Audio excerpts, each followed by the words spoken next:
अरे गौरी, उठो भी। कब तक सोती रहोगी? मेरे भाग्य में तुम कहाँ से आ गई? अच्छा, मैं सोई हुई हूँ। मैं सुबह 4 बजे से जगी हुई हूँ। तुम ही हो जो सोए पड़े हो। खेतों की तरफ कभी ध्यान भी दिया है? अरे मैं खेत क्यों जाऊंगा? तो कहाँ जाओगे? हाँ, अब तो दुकान रही नहीं, खेतों पर ही काम करना पड़ेगा। चलो, मैं भी जाती हूँ तुम्हारे साथ। चील पे बैठकर टीकू, उसकी पत्नी और चील पहुंचते हैं टीकू की खेत पर। वहां वो देखते हैं सामने कालू कौआ और मोहिनी कौवी अपने खेतों पर काम कर रहे हैं। ये देखो, ये तो सुबह से ही आकर काम कर रहे हैं अपनी खेतों पर। तो करेंगे तभी तो फसल अच्छी होगी। तुम लोग निठल्लों की तरह बैठे रहते हो, और ये चील तो कोई काम ही नहीं करता है। मालकिन, ऐसा मत कहो, मैं तो काम ही करता हूँ। ये लो, देखो, ये बात बोलने में इतना टाइम लगा रहा है, काम क्या करेगा। चलो तुम दोनों खेत की जुताई शुरू करो, और हमें इस बार चावल बोने हैं, चावल। अरे गौरी, चावल बोएंगे कि चना बोएंगे? देखो, कालू कौवे ने चना बोया है। अरे, उसे जो करना है करने दो, तुम अपना करो। गौरी कवि ये कहकर वहां से चली आती है। टीकू और चील खेत की जुताई करने लगते हैं। उधर कालू कौवा और मोहिनी कौवी दिन रात अपने खेतों पे मेहनत कर रहे थे। अजी, हमारी फसल इस बार अच्छी होगी। हाँ हाँ, क्यों नहीं अच्छी होगी? हम मेहनत कर रहे हैं तो फसल तो अच्छी होगी ही। ये देखो ना, टीकू भैया ने चावल लगाया है, लेकिन मुझे ऐसा लग रहा है उनकी फसल ज्यादा अच्छी होगी। अरे होने दो उसकी फसल ज्यादा अच्छी, हमें उससे क्या, हमें अपने से मतलब है। टीकू की चावल की फसल बहुत ज्यादा लहलहा रही थी। टीकू और गौरी बहुत खुश थे और कालू कौवा को चिढ़ाने के लिए टीकू उसके पास जाता है। अरे कालू कलमुहे, तेरी फसल तो बहुत कम हुई है। देखो टीकू, ये बात बाद में मुझे कलमुहा कहना बंद करो, मुझे अच्छा नहीं लगता है। अरे कलमुहे को कलमुहा ना कहूँ तो क्या कहूँ? और आपकी फसल अच्छी हुई है तो मुझे उससे क्या, बहुत अच्छी बात है। कालू कौवा वहाँ से मुड़कर वापस आ जाता है। अरे देखा गौरी, देखा, ये चिढ़ रहे हैं। हाँ जी, चिढ़ेंगे क्यों नहीं, आखिर हमारी फसल जो अच्छी हुई है। अरे सुन ले, ओ कालू कलमुहे, आज हम मंडी जा रहे हैं। मंडी में देखना, हमारी ही फसल का दाम बहुत ज्यादा होगा।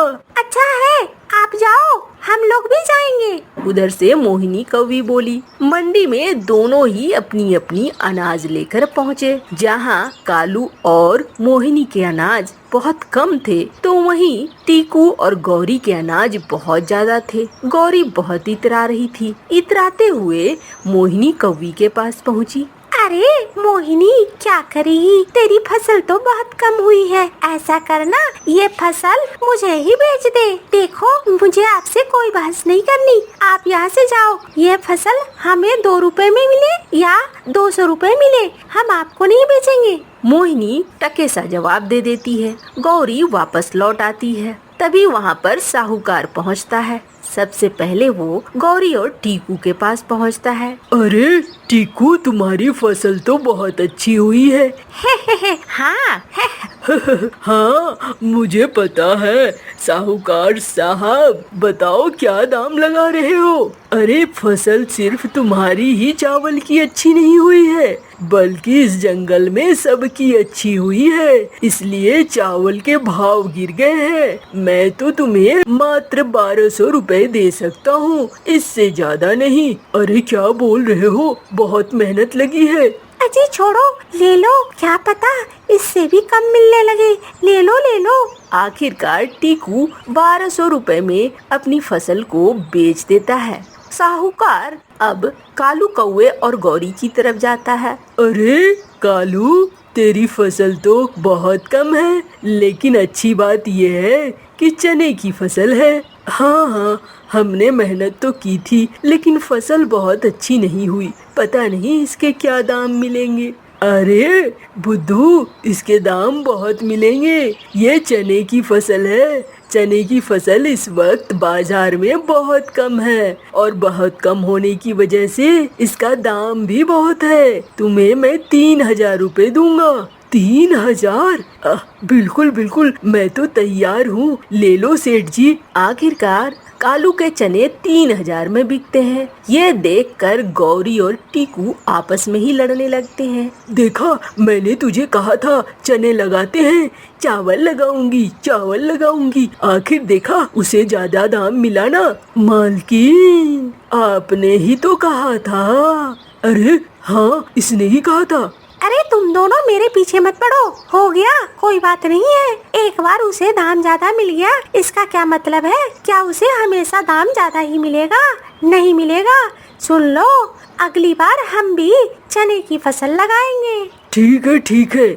आखिरकार अगली बार गौरी और टीकू चने की फसल लगाते हैं और कालू और मोहिनी वो भी चने की फसल लगाते हैं। कालू मोहिनी गरीब थे तो वो देसी खाद इस्तेमाल करते थे और गौरी महंगे महंगे खाद इस्तेमाल कर रही थी। फिर भी कालू की फसल बहुत अच्छी हुई।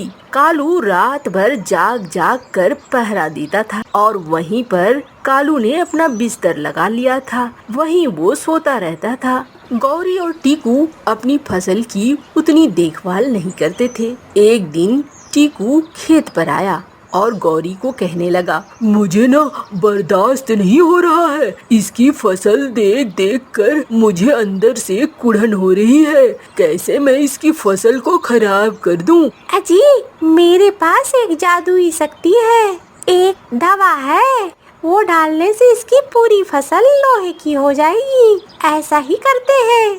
आखिरकार चील ने उस दवाई को लेकर कालू कौवे के पूरे खेत पे छिड़क दिया, जिसके बाद उसकी चने की फसल लोहे की हो गई। अगले दिन सुबह जब कालू खेत पर आया तो वो फूट फूट कर रोने लगा। अरे देखो देखो मोहिनी, क्या हो गया? हमारी फसल लोहे की हो गई है। ये कैसे हो गया? हमने इतनी मेहनत की थी। तभी वहाँ पर गौरी, टीकू और पंछी आ जाते हैं। अरे ओहो, तुम्हारी फसल लोहे की हो गई। अब तो खराब हो गई तुम्हारी फसल कालू कलमुहे। अरे कोई बात नहीं है मोहिनी बहन, हमारे यहाँ से चने ले लेना।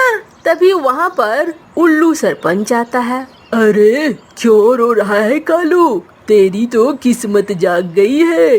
क्या बात कर रहे हैं आप? मेरी किस्मत कहाँ से जाग गई है? मेरे चने लोहे के हो गए हैं। अरे बुद्धू, चने के भाव तो कम है, लोहे के भाव बहुत है। इस लोहे को बेचकर तू इतना कमा लेगा जितना चने से कभी नहीं कमा पाएगा।